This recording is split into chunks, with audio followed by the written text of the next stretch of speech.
శ్రీ లలితా పరమేశ్వరి చక్రపురం ఛానల్కి స్వాగతం సుస్వాగతం. ఇదే భగవద్గీత. తే తం భుక్త్వా స్వర్గలం విశాలం క్షీణే పుణ్యే మర్త్యలోకం విశంతి ఏవం త్రైధర్మం అనుప్రసన్నాహు గత ఆగతం కామాహు లభంతే. వారు ఊహించిన విధంగాను వారు ఊహించుకున్న స్వరూపం గలది అయిన స్వర్గలోకాన్ని అనుభవించి వారు పొందుదామనుకుంటున్న పుణ్యం క్షీణించగానే మళ్ళీ మనుష్యలోకానికి వస్తారు అర్జున. వారు ఊహించిన సుఖం అనేది అనుభవిస్తున్నాం అనుకునేవారు ఎలా అనుభవిస్తున్నాం అనుకుంటుంటేనే సుఖం కరిగిపోతూ ఉంటుంది. ఇప్పుడు ఏది సుఖం ఏది దుఃఖం అనే విచారణలో పడతారు.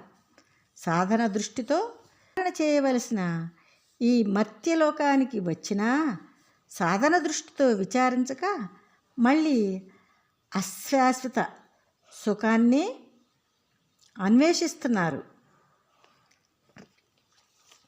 కామములను కోరేవారు రాకపోకలను జనన మరణాలని పొందుతున్నారు అర్జున.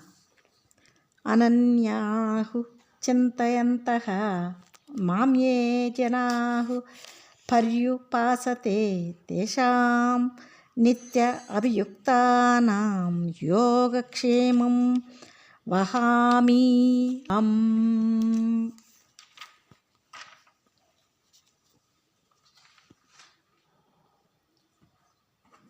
అన్య చింతన లేని ఆత్మభావంతో ఏకాత్మభావంతో సర్వం నేనే అనే భావంతో జీవాత్మ అనబడే తనకు పరమాత్మనైన నాకు వాస్తవంలో భేదం లేదని పైన నేను చెప్పిన భావంతో ఏ మానవులు అంటే సాధకులు సదా సాధన చేస్తారో సాధన ఎందే నిగ్రహింపబడిన వారి సాధనాభివృద్ధి విషయం నేనే చూసుకుంటాను అర్జున.